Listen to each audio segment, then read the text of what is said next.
Season 9 of Night School is presented by the AQHA. Quarter horse racing is back at Lone Star Park. Keeneland Select. New players can earn a $150 sign-up bonus. Woodbine. Live racing all weekend long at Woodbine and Woodbine Mohawk Park. Remington Park. Live racing Thursday through Sunday. Oklahoma Derby Day this Sunday, September 29th. And ExpressBet. Fund your account for free and get free past performances at expressbet.com.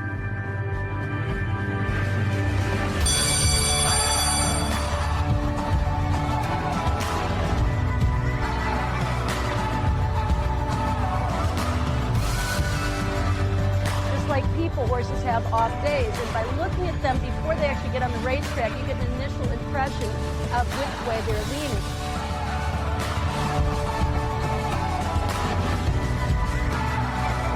This is going to sound crazy, but for me, it's intellectual stimulation.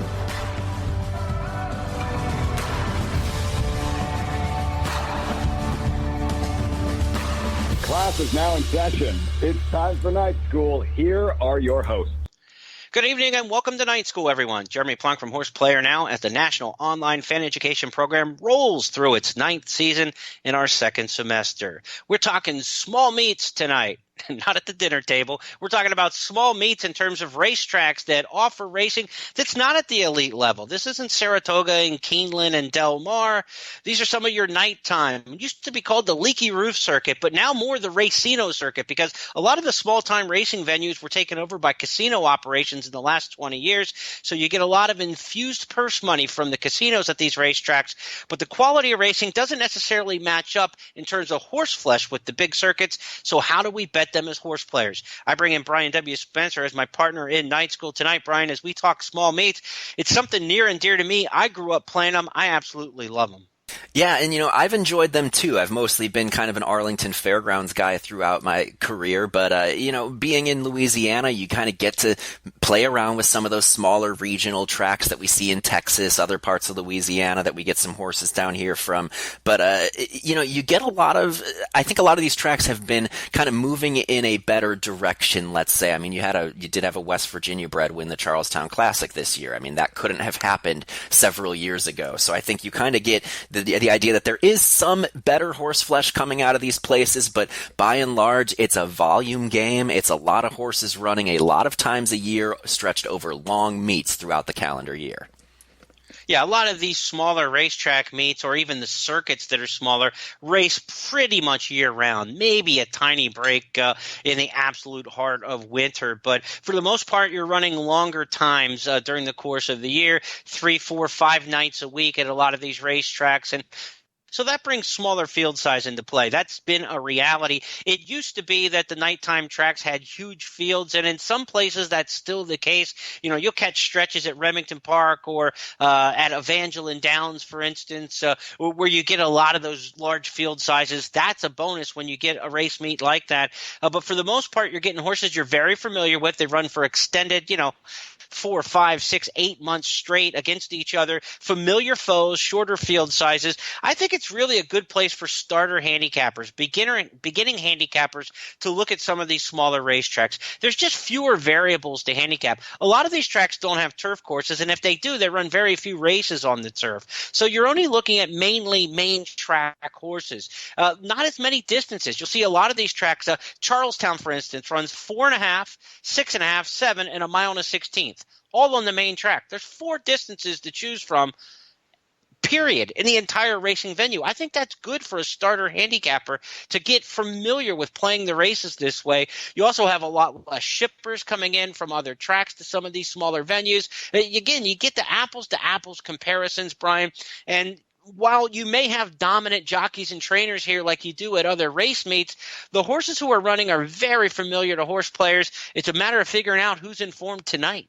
Yeah, and you're going to see some really, I guess you see this anywhere in racing. They're animals, they're unpredictable, but especially at these small meets, we've talked already about how they're long meets, about how these horses, if they're feeling good, they're running frequently, quite often every 2.5, 3 weeks for the entire year.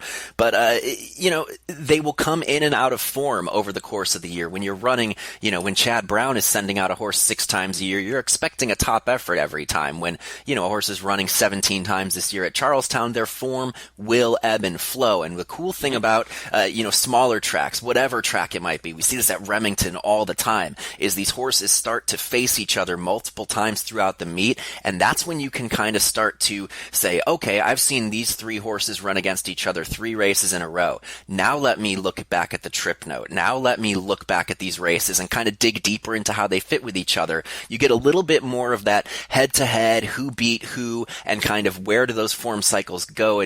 You remove a lot of variables, but you also introduce a couple new ones, though, I think. Yeah, one of my favorite things when it comes to trip handicapping is rematches, right? Horses that are common foes with each other. Go back. Just don't assume the horse who ran second is better than the horse who ran fourth. This is like the signal flare comes up, bing, bing, bing. This is a replay I want to go watch because the second and fourth place finisher are rematched. I can't wait to find the replay and hope that the fourth place finisher had a very good, valid excuse why he might beat the second place finisher this time, because most people are just going to trust what they see on the paper. So that can be an excellent trip notes, and watching replays can be an excellent resource for you at these small meets.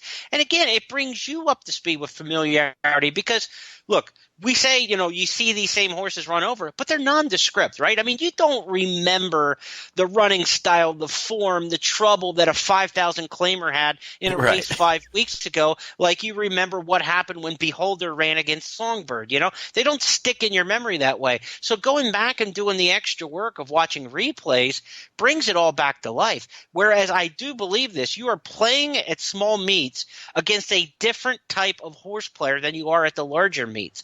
At the larger meets, you've got more sophisticated handicappers playing larger bankrolls. You got the computer-rated guys. You got a lot of stuff going on there that a horse who gets in trouble at Saratoga, everybody knows about it when they run back the next time, right? There are enough trip handicappers out there and people putting in the time and the work. A horse who got in trouble at Remington or at Retama or at Los Al in the quarter horse meet running at night at one of these smaller venues doesn't get the same clamoring attention about it when they run back. And if the chart caller missed it, and, look, this happens. If the chart caller doesn't come up with it, nobody sees it in the past performances, and a small percentage of your small track handicappers are going back and watching replays, whereas a larger percentage at some of the bigger venues are. So these are the ways that you can make yourself an expert at a small venue. Do the legwork, go back and watch replays, especially in those common opponent matchups. Yeah, and it's not to say that people following small meets are lesser handicappers or bettors, but there's just not enough money in those pools for the big bettors to even see the interest. They can't jump in at one of these small tracks late at night and dump $2,500 to win on a horse. It's going to completely kill their price. The way they can at Saratoga drop $8,000 on a horse in a stakes race. No one cares. So I think that you definitely do get that different type of player, but in much in the way when we talk about racehorses, about how kind of the cheapest of the cheap are essentially the same at a lot of tracks. The basement here is the basement there. I think one of the things to remember too is when we talk about getting to know those people, most tracks around the country, in one way or another, have a top-heavy training colony. At Saratoga, it's Chad Brown, it's Todd Pletcher, and no one's going to mistake Carl Broberg for either of them. But he's your top-heavy guy at some of these other tracks, and he's going to be the one who gets overbet in these races. He's going to be the one who's going to win, 44% of his races over the course of the meet. And you just have to find out who those people are, especially early in a meet before the stats are necessarily in the program. But those rules, those handicapping ideas, they move from big tracks to small tracks. The top is still the top and the bottom is still the bottom. And remember, with the length of these meets, as you talked about, horses go in and out of form. Barns go in and out of form. A barn that may start 0 for 20 at the meet, all of a sudden now starts rolling as the meet progresses along. And once they get hot, it tends to go down the shed row. They've got something that's going good for them. So try to catch not only your stats for an entire meet, but remember, these things are all going to look homogenous after a while, right? I mean, these meets go on, 7, 8, 9, 10 months. The stats all trying to mesh together, and you say, okay, well, this guy's been painted at 18% forever because he's got 250 starters at the meet. Look at your stats over a closer amount of time. Go back to the charts. Use some database handicapping, a bet mix or something along those lines. Net. What are the stats over the last 3 weeks, over the last month? You might see that an 8% barn suddenly now has won 4 of their last 10. and you want to try to jump on that while things are going well. So these small meets have horses who go in and out of form and barns that go in and out of form. One bad spell for a barn, they could all go cold at the same time. A couple favorites lose for a big-time barn in a row. You might want to start to jump off the bandwagon. Maybe there was a little bug that went through the shed row, and they're all not running well. On the flip side, you get some of these small meets where a barn has a couple long shots in a row that run better than you think. 30-1 runs third. 18-1 loses a tight photo. Hey, this barn is starting to pick up steam. You want to try to jump on them because, again, they come in and out of form as their stock does as well. These horses are running through some infirmities. Let's just be honest about it. The horses at the lower level are not as physically sound and as strong and healthy as the horses at the bigger levels. There's a reason why they're running at some of these venues. Other horses just simply aren't as fast but are completely sound. But you do have some of that infirmities that's going on where horses just have to run through some of these minor aches and pains that the old school trainers still, employ those type of tactics. Even in this era that we have of horse and equine safety right now, at the smaller level racetracks, that's just a reality. And it's something as a horse player, you take that on as you handicap those kind of races, Brian, where you say, look, if this horse is going on form, I've just got to leave him go for now. But a horse who's running back into form, those are the ones you want to jump into. And one of the things that you'll see at these smaller tracks too, especially because the meets span such long periods of time, a lot of times in these bigger races, you'll see a horse who's in form, boom, they go off form. All of a sudden, a terrible race, they go to the bench, they don't come back for 8 or 9 months in another meet in another state. In a lot of these longer meets, I'm much more willing to forgive a dull effort. If a horse is in good form, boom, they go off form, and then they take a layoff, but maybe it's only, 6 weeks, 7 weeks, but it's a layoff for that horse, and then they come back. A lot of times that will tell me maybe, as you mentioned, one of those little minor sort of aches or infirmities just kind of popped up in that race. They gave the horse a little time, it wasn't serious, and the horse comes back and bounces back in great form. So especially at these small tracks, it's easier for horses to go in and out of form from one race to the next, rather than in these big ebbing and flowing form cycles like we might see with classier horses. A couple of things to look at the small meets from a handicapping standpoint.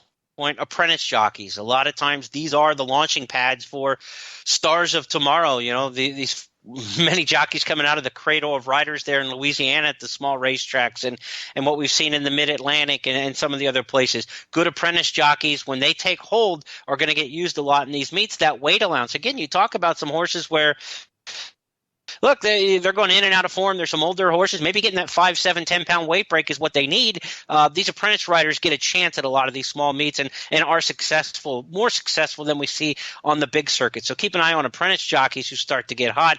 Pedigree, not that big of a deal. In fact, not a deal. There's very little at the smaller meets. When you have horses established form that have run 25, 50, 75 times in their careers, pedigree's out the window at that point. So again, that's one less factor that you're looking at. Speed, just give it a double plus. I mean, the lower the level and quality of the horse, the more emphasis you should put on early speed. Early speed is deadly on the dirt at almost any racetrack in America, but as you get to these smaller venues, some of them are smaller ovals, so it's the configuration of the racetrack that may enhance speed and the quality of the horses. There just aren't the finishers on dirt that you would that are consistently classy enough to finish races. Speed dominates on these lower levels.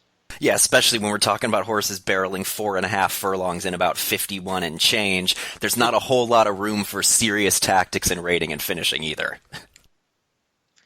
One of the brightest minds, but the darkest spirits in all of handicapping these small circuits is my good friend Mark Patterson from Mountaineer. If you've listened into his somber tones on the Mountaineer telecast with Nancy McMichael over the years, you know how sharp he is. He's been a friend to Night School and a guest here. We go back to the Night School vault and talk with Mark, who is just bluntly honest about the handicapping approach of horses at these levels. We'll listen to Mark on the archives, and then after that, Caton Bredar will join us with her thoughts on the small meets. Stay with us here on Night School.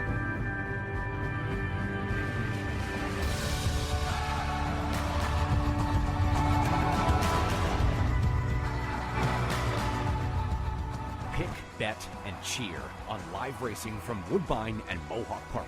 thoroughbred and harness action. The wagers are just the beginning. Watch award-winning broadcasts covering both breeds, incredible battles contested over the most unique grass course in North America. Experience the full field with over 130 thoroughbred and 160 live harness days. Get access to free handicapping material and join the ranks of Woodbine and Mohawk Park players from all over the globe. For more information, visit woodbine.com. Strategize, analyze, select. Join Keeneland Select to bet on racing from around the world on your computer, tablet, or smartphone, anytime, anywhere. Featuring the best rewards in racing, free past performances, live video, race replays, and more. Plus, Keeneland Select invests a portion of its profits back into the sport. Join Keeneland Select today and earn a $150 sign-up bonus at KeenelandSelect.com. Dedicated to the sport and dedicated to the players. Some folks like to bet on the horses. Some like to bet on the games. Some folks like to bet on their phone. And some like to bet from their suite. So what's your best bet? All of the above. No matter how you like to bet, Remington Park is your best bet yet. With world-class horse racing, OKC's newest casino, and online suite booking now available. Remington Park, it's your best bet yet. Hey, what's going on? Mikey here, and I'm going to tell you about an offer from my good friends at ExpressBet. Let's be honest, we know you love playing the races, but you can't always make it to the track. Sometimes life just gets in the way of a good bet. Well, what if I told you about a place where you never miss a bet and you start with house money? You'd say I'm crazy, right? Well, not at ExpressBet. Your first $100 are on them. That's right. Sign up with expressbet.com using promo code XBRadio, bet $100, and they'll deposit $100 back into your account the very next day. Hey, plus you could get an extra $25 if you use Express Fund Direct Deposit. You see what I mean? House money for betting the races. It's that easy. Check it out at expressbet.com to learn more. And don't forget to sign up with promo code XBRadio. You're gonna love it. And that's a Mikey guarantee. Must be 18 years or older and 21 years old in certain states to open an account with ExpressBet and reside in a state where such activity is legal. Void where prohibited. National Gambling Support Line 800-522-4700. Welcome back to the show. Enjoy this classic night school clip from the vault.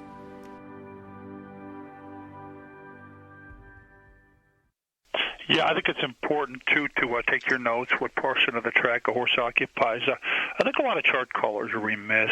They give a lot of verbiage, but not too many really paint a race for you to where you can realize just from reading the text what part of the track a horse was on at key junctures. So there's no substitute for watching the races yourself, either live or in replays. And I think if you're a serious player, you need some kind of a shorthand where you can go back and see from your notes what part of a track a horse occupied at what point in the race. It's really, really important to me. If we're talking path bias as opposed to running style bias, and I hope we get to the latter in a minute too, I think it's important to distinguish between a golden rail track and a track that is just better along the inside, because it can make a big difference. And also a negative rail track and a wider the better track. And I think there's a big difference between those two trends as well. On a negative rail track around here, when it's not real extreme, and this is known as the land of the dead rail, I've termed it a bid lane track. And it's a signature face of the mountain main, and when the bid lane kicks in, inside speeds are dead, but so are wide closers. It's not a case of the wider the better. You'll see a lot of strong type speeds that can be buffered out from the inside, and I see this at other tracks as well, that lap outside the outer leader and go on to win, and a lot of aggressive stalkers and pressers that are 3-4 wide into the turn. But again, it's the bid, it's the turn move around that all-important elbow that puts a lot of races to bed. And then we have more extreme biases, and you see these pop up too at a lot of places where it's simply a case of the wider the better. And at that point, you want to look further behind the pace, maybe for some long shots. I think it's also important to point out that you don't ever want to use a track bias as an apologist for dead 3 to 5 shots. It is a contrarian discipline by its very nature, track bias, so you were looking for value. The fact that a horse ran against the grain tonight doesn't make him a winner when he runs back, but he might be a good bet if the price is right. Back here on Small Meat Handicapping on Night School, Brian W. Spencer joined by Caton Bredar. And Caton, this is one of those topics I've loved to talk about over the years on Night School, even out of Night School, just in real life with fans. One of my favorite things, we talk so much about these big meets, the flashy meets, the Grade 1 races, but sometimes I love playing the smaller meets, the smaller tracks, and I think a lot of love to those places. We've spent a couple of seasons doing those live races with Mountaineer here on Night School, so you're obviously very well versed, despite being a national correspondent, in the ins and outs of some of these smaller tracks and how to attack them at the windows. Well, in the earliest years of TVG, we were playing the smaller tracks regularly because that's what we got. Those were the signals for the most part that we had to start things out. But it's also where I came up from. I spent time on those smaller tracks. I mean, Hawthorne and Sportsman's at the time, and Balmoral in the Illinois area. And then even now, going back to Ellis to do simulcasting work for them, to me, that's where the heart of racing's at. So I enjoy it. And I also think that and appreciate the fact that good horses can come from anywhere. So at any given time, you could see a good horse at any of the smaller meets. But what I think I enjoy about handicapping is because if you get to know, or if you follow regularly a smaller meet, for us here in Kentucky, you're going to follow Ellis over the summer as much as you're going to follow Saratoga, because it's the same horseman and it's more of the local flavor. So as you focus on it, to me, you gain an edge. You gain some experience and knowledge of the patterns that are less likely to change as compared to a bigger meet at Saratoga, where horses come from all over the place at any given time. One circuit could be better than another. But when you look at the smaller meets, they remain a little bit more consistent in the patterns.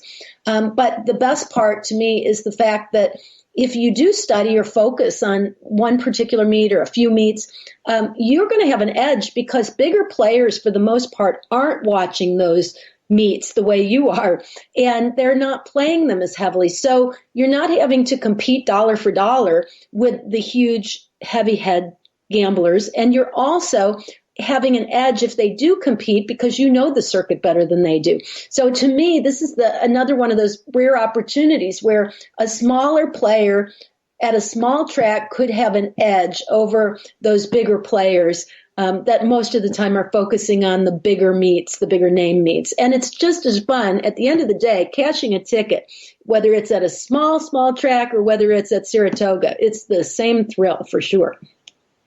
And that's something that we've seen time in and out. As we all want, it's part of the psychology that we'll talk about later here in this second semester. We all want to be able to say that we hit the Kentucky Derby or we hit a whopper pick 4 at the Breeders' Cup, but every single one of those dollars, ego makes no difference in it. Every dollar from a small meet counts exactly the same as a dollar from a big meet. So this will do it for Small Meat Handicapping. We'll be back next week to talk the Pick 6, most notably those jackpot Pick 6s that we're seeing all around the country. We'll talk to you about those Pick 6s next week. Good night.